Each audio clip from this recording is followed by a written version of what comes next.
Our journey to the southern border begins aboard the BDF Defender, with pilots Ravai Nunes and Christopher Neal at the controls. The first stop on our flight plan is the Central Farm airstrip, where officials from the OAS are waiting. But thick fog blanketing the airspace above the runway make for whiteout conditions, and for a few hairy seconds, there was no telling what dangers might lay ahead.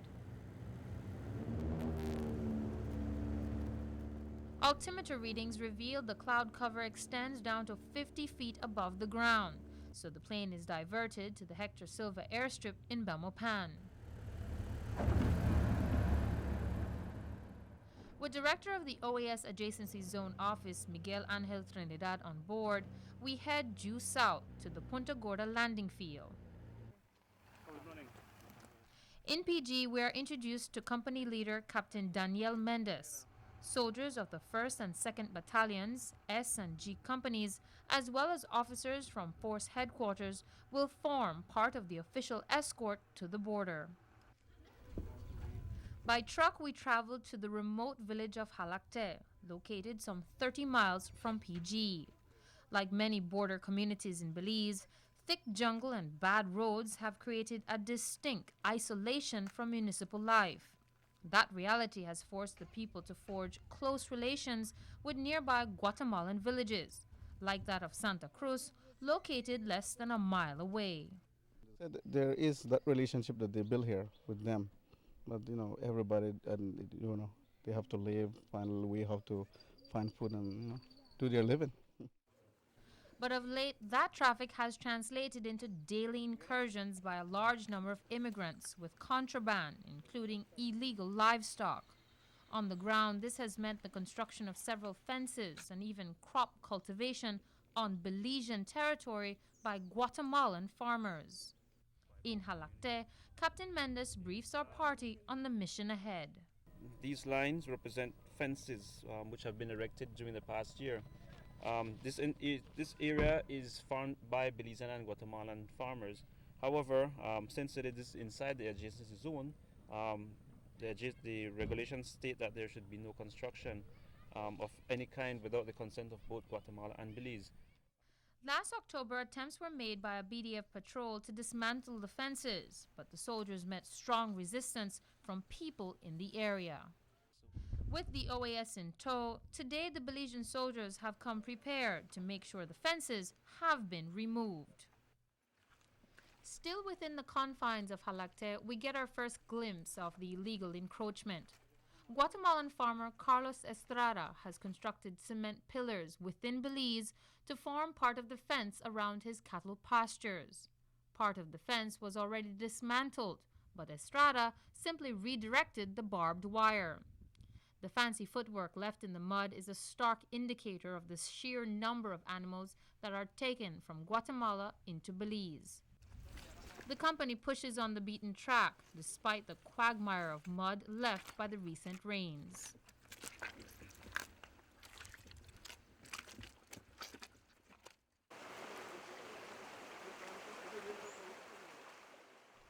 Carefully, we cross the flooded waters of a nearby creek, continuing on our muddy hike. The well-worn path cuts through fields of beans and acres of corn. A short distance away, a road provides way for vehicular traffic. According to the BDF, that road begins in Guatemala, takes a few curves onto Belize, and then goes back into Guatemala. For much of the trail, we must pass between or under barbed wire fences that crisscross the landscape. Finally, we arrive at our destination.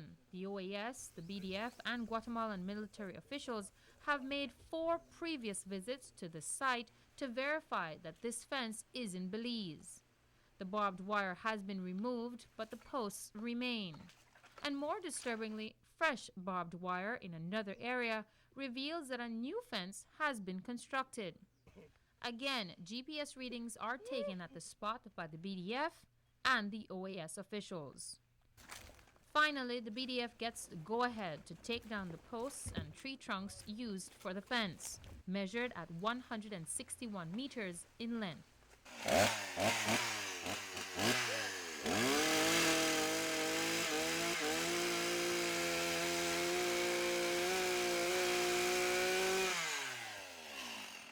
It's part of the agreement, confident builder measures between Belize and Guatemala governments to give the instruction to the OAS along the border to verify in each place if the people is living or his activity is in Belize side or Guatemalan side. In this case, this fence is the owner from Guatemala. We talked with him about the exact situation and the goodwill, yeah, from him to take off part of fence. Our activity is to verify with the BDF to complete this activity. According to the BDF, we are approximately 162 meters within Belizean territory. The border is running somewhere in the middle of that field behind me. But as you look around and see Guatemalan power lines, crops in the field, and fences, it's easy to become confused over exactly where the border is. For much of the day, people ranging from barefoot women to men on horseback have passed by, apparently oblivious to the presence of the Belizean military. Well, this is actually everyday life in this area. Since I've been coming here, this is what I've been meeting. This is over and over. This is what you meet every day. This is how people live in this area. Um, Unfortunately, they do things that are illegal, and we try to stop them. But there's only so much we can do while out here. The fences will come down today, but the OAS admits there are no guarantees that they won't be back up within a week. But officials maintain it does set a precedent, visually reinforcing the point that this is Belizean territory.